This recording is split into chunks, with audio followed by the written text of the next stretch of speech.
апам күтүп атат деген ой менен эле тирүүдөй сезип эле жолго чыктым үй жака. Анан жарым жыл болуп жеткенден кийин эстеп атпайм, үйдө апам жокко депчи. Ким күтөт деп.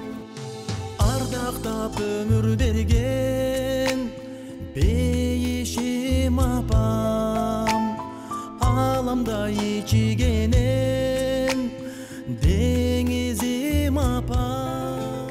Нурпресс маалымат борборунун апамаккат долбоору кайрадан сиздер менен, аны мен Наргиза Исаева алып барам. Саламатсыздарбы? Биздин бүгүнкү берүүнүн кадырман коногу маданияттын мыкты кызматкери ырчы тамада, көп кырлуу талант Байыш Момунов болмокчу. Саламатсызбы Байыш байке? Саламатсыңарбы? Биздин көрсөтүүнүн аты айтып тургандай, Байыш байке ушул апамаккат. Апаңызга болгон сүйүү, апаңызга болгон көөдөндө сактап жүргөн мээрим жана ошол көзү өтүп кеткенден кийин дагы ошол кишиге бир башкача бир сүйүү ойгонот деп айтышат экен да. Ошону да сизден сурагым келип атат. Ушу апакеңиздин бул дүйнөдөн өтүп кеткенине канча болду? Анан сиз бир жумадан бери сиз экөөбүз сүйлөшүп, ушул эфирди такташып, ошондой убакыт өтүп кетпеди. Ошол аралыгында мага жөнөткөн видеолордон улам апаңыздын ушул жашоодо бир өтө мээримдүү, бир урутунан күлкү кетпеген, канчалык жаны кыйналып турса да бир күлүп, жаркылдап жүргөн адам окшойт деген менимче бир ушундай ойго келдим да. Анан чындыгында жашоодо кандай адам? Апам жашоодо дагы мындай жүргөндө дагы аябай жакшы, жөнөкөй, мээримдүү апаларыбыз бири болчу. Апам эркекте болгон адам болчу да. Бизде эркекти өзү аял киши болсо дагы ушундай атанын ордуна ата болуп, ушундай эркекти эле тарбиялады. Баягы илгеркилер айтып коет го, үйдө аял, сыртта эркек дегендейчи. Ошол чын экен да, карап турсам. Анткени апам өзү жаш кезинен эле атаман эрте калып калган да. Атамдан 10 жаш кичүү болчу апам. Атам 39 жылкы болсо, апам 49 жылкы. Атам дагы баягы ооруга байланыштуу, ден соолугуна байланыштуу эрте эле 52 жашында бул дүйнөдөн өтүп кеткен. Апам ушунда 42 экен. Ошол 42 жашында атаман эрте калып, анан 6 бир тууганбыз. Биз ошо 6 бир тууган баарын чоңойтуп өзү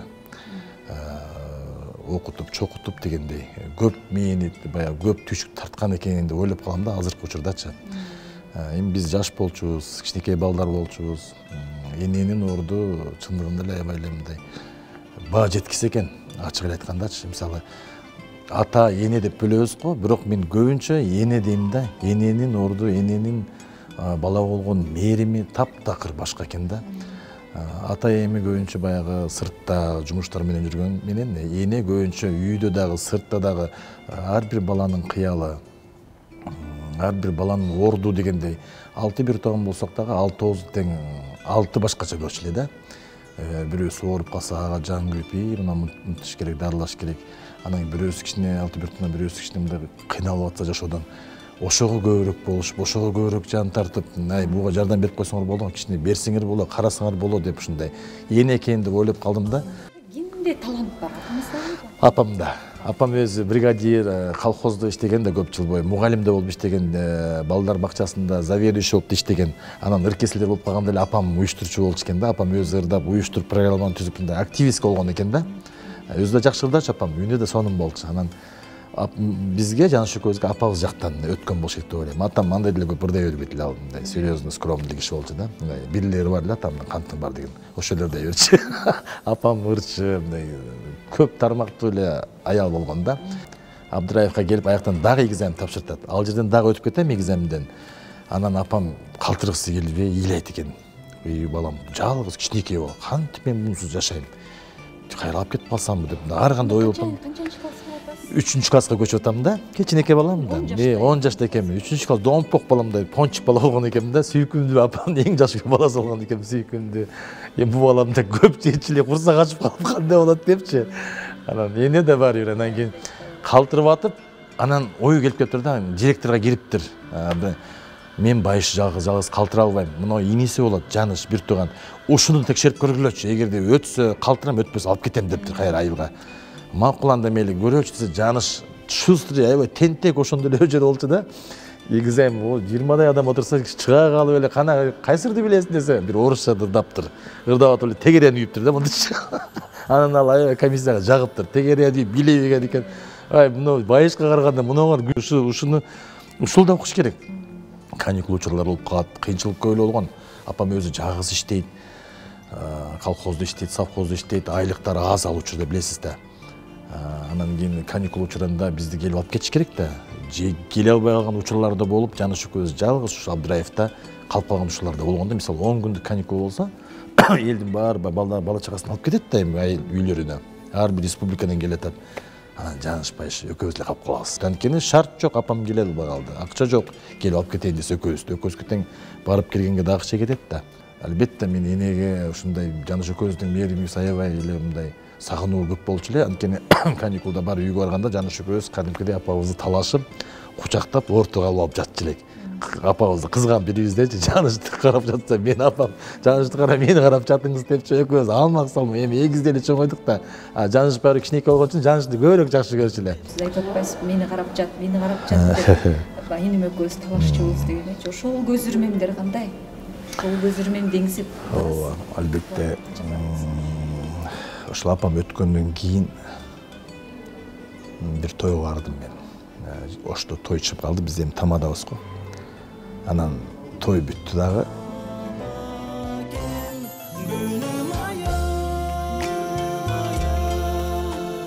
Бизди багам деп тарттың канча убайым, артыңдан кагылайын, жадырап күлүп дайым. Азыр бишим келет.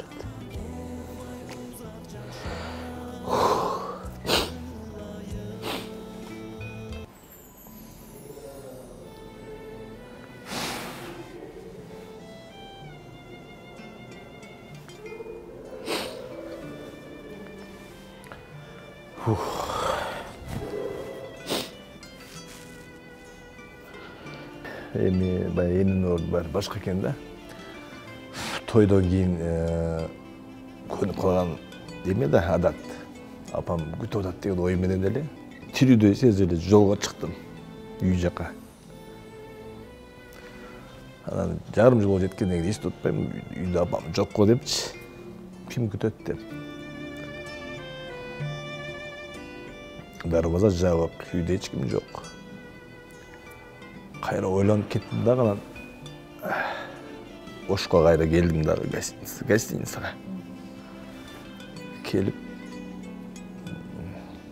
кадимкидей сагынуу болот да.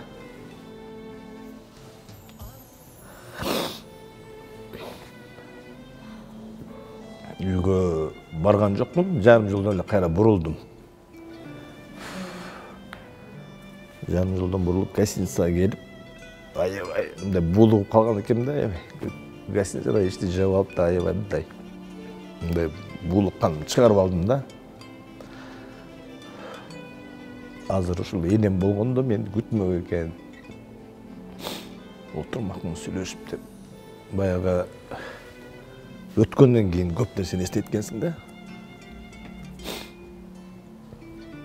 Азыр эми үйгө барсаң күткөн адам жок. Болот эми бир туугандарым бар. Бирок алардын орду башка, эненин орду башка. Ушул көп ойлонуп калам да, ушул апам акыркы жылдары 10 жыл катарынан гемодиализ алып калды. Ошол гемодиализ деген бул өтө жаман оору экен да. Ден соолугун баарын жеп, витаминин баарын жутуп жок кылып коет экен. Аягы апам өзү толук мындай здоровый аял болчу. Аябай кичинекей болуп арыктап кетти. Эжемдин кызы карап аткан. Батыраак жолго чыкпасаңыз болбойт дегенде жүрөгүм шу этип эмне болду десем, түшүндүм да. Тайнем катуу ооруп калды деди эле. Баягы жерденчи ондай сөздү уккандан кийин шоковом состояние болуп калдым да. Аябай эмне кылып атканымды билбейм өзүм. Эпте паспортумду издеп атам, бирдеме издеп эле кийим кечем карабай эле самолетко сразу эле билет жаздырып учуп келдим да. Учуп келсем, гемодиализде катуу ооруп, уже өзүм билбей жатыптыр. Прям ошо больницага кирип бардым. Врачтан сурасам, мени карап, көзүмдү карап, сабыр кыласың деп койду. Дегенде эле түшүндүм да. Ушу акыркы күнү окшойт депчи. Ошого чейин, баягы доктор айтканга чейин бир көзүң көргөнгө жетиштиңизби? Жетиштим. Мен ошого да ыраазы болдум, да жетишип калганымачы. Өзүбүз алып келдик да больницадан. Машина мен салып, анда тирүү болчу, сүйлөбөйт эле, бирок мындай солуп калганда, мындай айткандачы, гемодиализ солутуп адамды таптакыр жок кылып коюп турбайбы? Апа, мен келдим деп мени акырынтып карады да жылмайып койду. Үйгө алып келгенден кийин апам 3 сааттан кийин үзүлүп калды да. 3 сааттан кийин анан тайжам айтты, колунун башына коюп, ошо ла иляха илlallah деп ошону айтып тур деди. Анан жүрөгүм ушул чыгып атат, апам улам карап коюп, мен кетпесе экен депчи. Мен де колумду коюп мынтип, эме болсом башынан ушундай бир муздак тер чыгып кетти да. Бир муздак менен чыгып кетет экен да жан, анан ошону түшүндүрүштү. Ошондо да аябай жаман болдум. Апам чын эле кеттиби, бул жашоодо жокпу депчи. Кыйкырып эле ошол эл эме мен бук да бар ыйлап. Эгерде сизге ушундай мүмкүнчүлүк болсо, колуңузга калем сап берип, бир барак берип, апаңызга кат жазыңыз.